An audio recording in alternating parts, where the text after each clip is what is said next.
presents to you Honest Talk. Hi folks, today Ayushmita Samal is going to join us.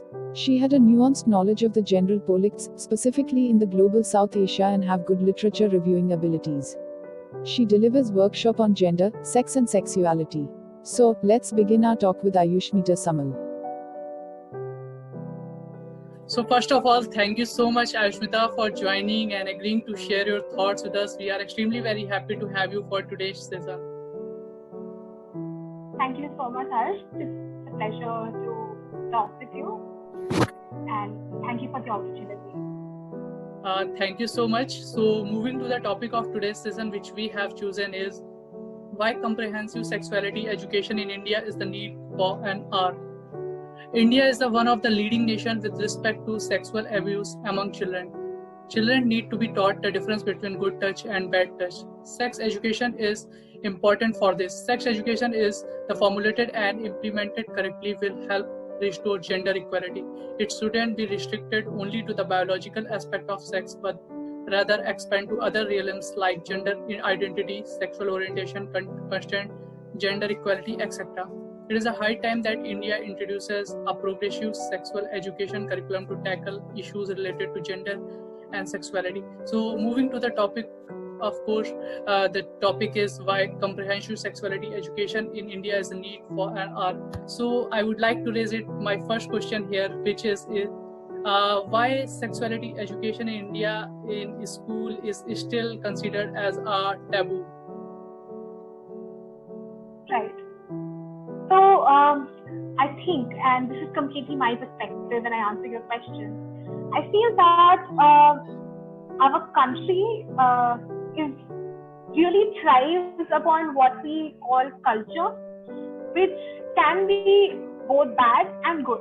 And I will not go into the good parts here, but why it is bad is because topics such as sex, pleasure, sexual intimacy, or anything that is remotely related to people's pleasure when it comes to being sexually intimate with their partners is really considered as something which is not right, especially for the women, because women are said to be culture bearers, and it is a famous jargon out there in gender studies where it has been proven that women are seen as culture bearers of the society. And right now I'm not saying that men aren't victims or survivors of child sexual abuse. In fact, the figures out there are really surprising because almost 50% of the survivors are male children. But the problem in actually questioning the why of the whole concept of us not addressing sexual education or sexuality education is primarily taboo. That is one thing. The second is that we do not like giving our children the kind of agency that at least the West, in some countries, that the citizens are increasingly taking cognizance of. Legally, we reach the age of consent, which is around 18, when women can get married, men can get married at 21. But scientifically and biologically, that is not really correct. Sexual desires, just feeling sexually motivated and wanting to be sexually intimate with a partner can arise as early as anything, and I am not the correct person to comment on the age. And this is the clear scientific proven fact just into account, which is also contributing to the kind of dirt that we are seeing in sexuality education in India. And the whole cultural norms and the taboo that I've already talked about are also playing a major role in sort of disallowing our institutions and schools and colleges into not talking about sex, sexuality and comprehensive sexuality education. All right, Ashmita, you have covered so many things. I think it will be much fruitful for our viewers too. So my next question to you is that many people consider sexuality education against Indian culture and rituals. So what would you like to comment on it? Right. And yes.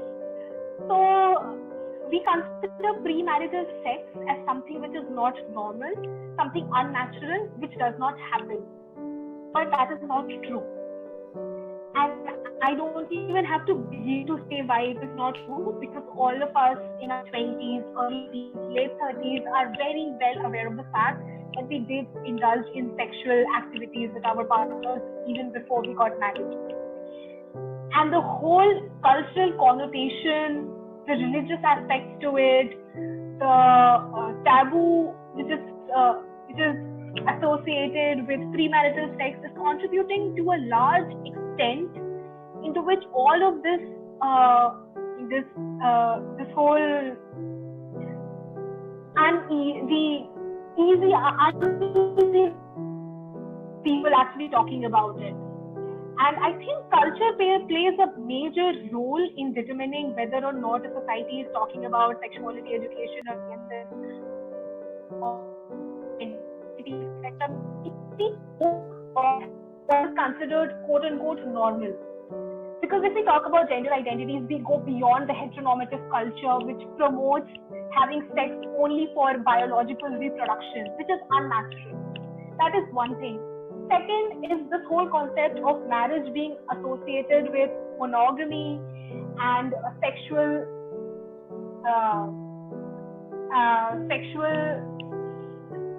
trust associated with partners, which is again anthropologically not normal. We as a species are much more tend to be sexually active and want sexual pleasures even before we technically get married or find ourselves with partners for life. That is a very important point here. The second is that ultimately what is happening is that this whole cultural barriers which are being created when it comes to comprehensive sexuality are basically putting the onus of not indulging in such activities into people who are much more marginalized to actually take into such things into cognizance. For example, if we say that these things, being involved in sexual activities or sexual intimacy is wrong, or there is something morally incorrect associated with it, what happens is that, and since we are talking about adolescents or children below the ages of 18, in a child's mind, sex registers as something which is incorrect, which is impure, also really foreign, which ultimately leads to children seeking information from methods from sources like porn, which is highly unreliable, highly unrealistic, extremely misogynist, and just not the best way to understand about such concepts. Pleasure, consent, the whole concept of actually taking into account what your needs and desires are before what the whole society is going to say is really important. And culture is playing a major role in determining whether or not we are actually talking about it.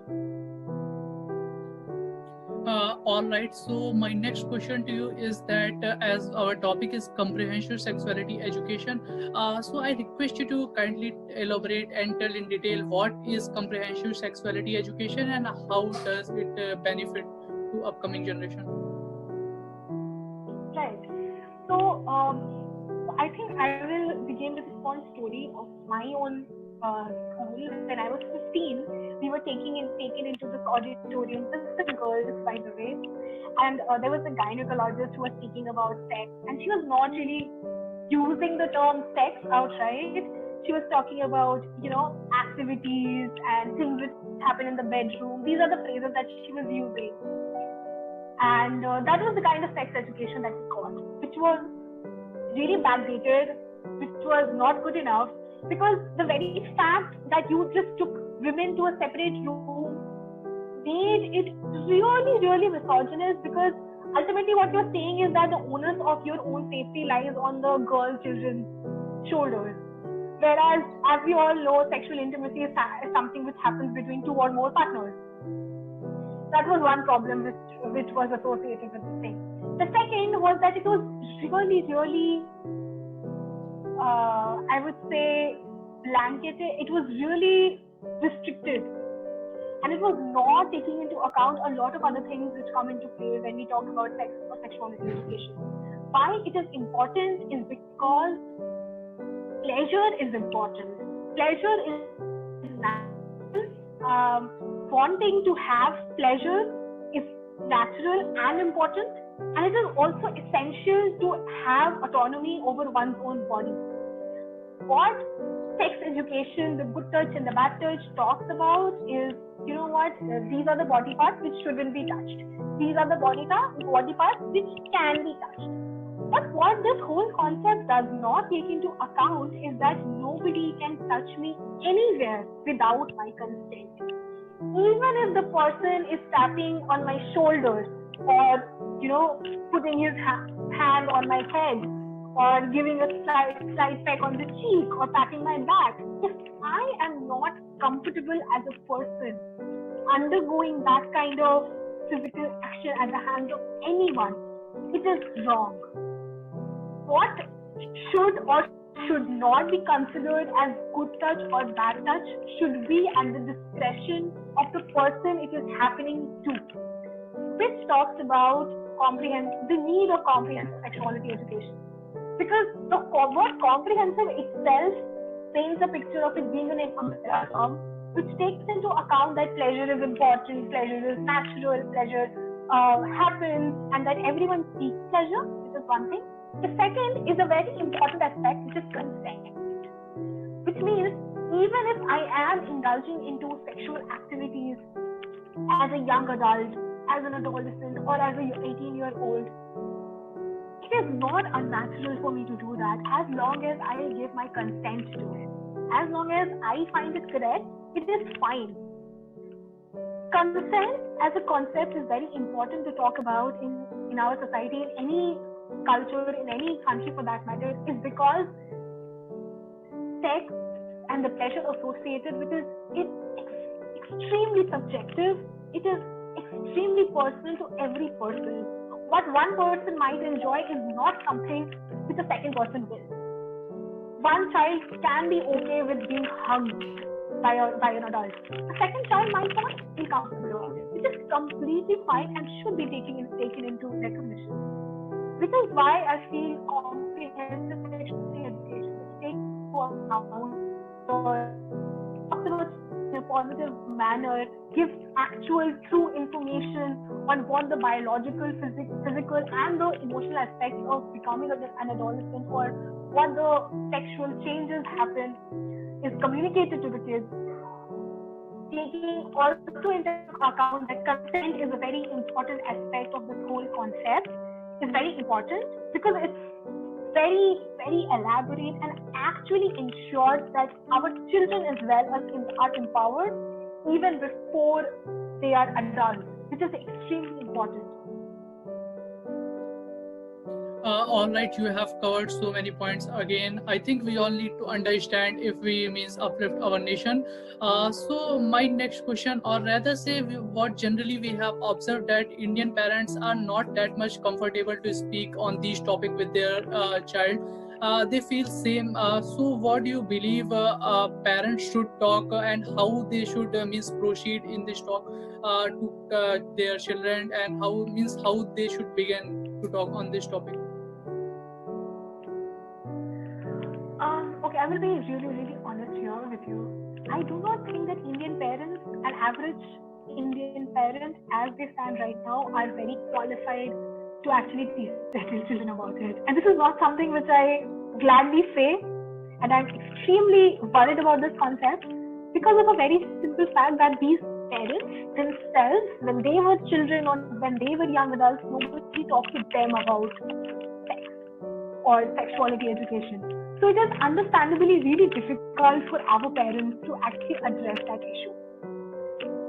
But one very, very important thing which should have happened with my generation at least was that it is really important for the parents to create an environment which is safe enough for the children to actually come up to them and tell them what has been happening or what is going on. Because even if we don't talk about comprehensive sexuality education in the first place, if it so happens that a child has been subjected to child sexual abuse, and I really wish that it stopped, in most of the cases you find that the children are not talking about it. In most of the cases that the children are opening about their stories years later, maybe decades later, which essentially points to the fact that we are not talking to our parents. It is surprising and shocking because these are essentially the people who we should trust the most. But the figures are completely telling an alternate story, which is dangerous. So I think the very first important thing on the part of the parents is to create a safe environment where the children can speak, where the children can tell that, you know what, this is happening, this has happened, I am not comfortable around so and so person, I don't like being around them, even if there isn't anything particularly sexual about it, even if there isn't something which is explicitly wrong about a particular dynamic. If a child feels uncomfortable in any manner, they should and they must have the agency to talk about it. That is the first thing.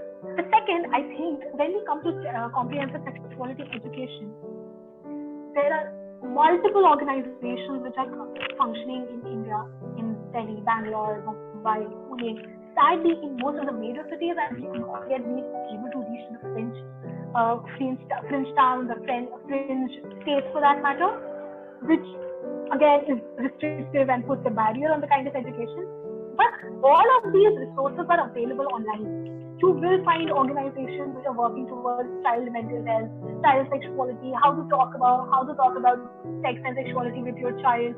And there are beautiful resources out there which can be used when a parent is talking to their children about sexuality. That is the second thing. The third, I think, should be a collaborative partnership between stakeholders. In this case, should be teachers, institutions, organizations which the children is accustomed to, and their parents. Because these are basically the twin pillars which are actually forming a child and launching them into the modern society. And it is very important for the both parties to come into a collaborative middle ground where they can actually talk about things freely, discuss each child's needs, desires, what each child is looking after or what they are seeking, and a collaborative partnership which can address each and every child's needs, not just in terms of math, science, and social science, but also an overall picture of education which really needs to be addressed at this point. All right, you have made many so important points, and one which I like the most is that parents should create a safe environment in which the student or children should feel comfortable to share everything which is going around his life or her life. So moving to my last question, I don't want to waste you much time. The question is that should sex education be made a part of school curriculum, do you believe? Yes, I totally believe that sex education, sexuality education should be made a part of school curriculum. But there are a lot of prerequisites before we launch into this thing. Because I don't know how many of our listeners are going to identify this, but I have heard stories of teachers skipping the reproduction part in biology in standard 8th, 10th and 12th and just wanting the students to just read it themselves. And this is not something which happened to me per se, but I've had multiple friends telling me that this happened with them, which essentially points to the fact just how lacking our teachers are, sadly, when it comes to sexuality education. Because reproduction or sex in biological means is talked about in the NCERT curriculum, as far as I remember, over 3 years when a child is 14, 16 and 18 in standards 8, 10th and 12th. And this probably has changed because I came out of school, I think, almost a decade ago. It essentially points to the fact that our teachers are not really well equipped with handling such kind of disclosures, handling such kind of curriculum in the first place. which should also make us understand that it is really important for stakeholders, for the government, for the education ministry to take into account that this is really, really important part of as well as the curriculum and the training. So before you actually move on to the kids and training them, teaching them about sexuality, it is important to train our teachers. Because if that goes wrong, there's a whole lot of problems that we are potentially facing in the future. Because the education, if the communication isn't correct, if it is amiss in some ways, it can lead to a completely different range of problems. So first of all, I think it is really important for civil society organizations who have been working in the field of sexuality education for adolescents and children who are younger than that, come into a middle ground with the government or maybe the education ministry and formulate a plan on how to implement this. But first, the institutions involved, the organizations involved, the schools, the parents, the teachers, and then move on to actually training the kids or talking about sexuality with the children. Because you have to train the trainers first before you give them the big responsibility of talking to the children of the country. It was really a wonderful answer, and I think the points you made, we all need to focus on it. It was really a great session with you and healthy discussion with you over the topic. Thank you so much, Ashmita, for joining. It was really a great session, and we look forward to conduct more session with you. Thank you so much for joining. Sure. Thank you. Thank you for having me. Thank you so much.